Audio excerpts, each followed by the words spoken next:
mole crickets na 1 pulgada lang ang haba. Nocturnal o tuwing gabi lamang lumalabas ang mga kamaro. Buong buhay ng mga ito ay nasa ilalim ng lupa kung kaya't madalang itong makita. Nabubuhay ang mga ito sa mga bukiran at damuhan, kaya karamihan sa mga kamaro ay tinuturing na peste sa mga palay at gulay.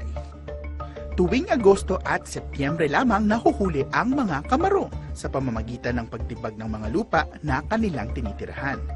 Kung peste sila sa palayan, well, panalo naman ang lasa nito sa hapagkainan.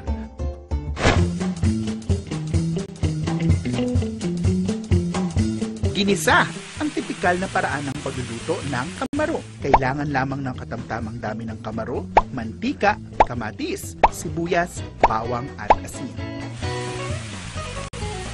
Our recipe number 1, kamaro. Dito ako kinakabahan sa, ano ba tawag dito? Kamaro. Kaya ko na lang siyang tingnan, pero sabi masarap daw. Drum roll.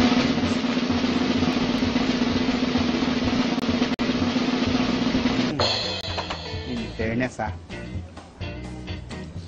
para lang siyang crispy shrimp. Sa aming pagbabalik, my fear of eating frog.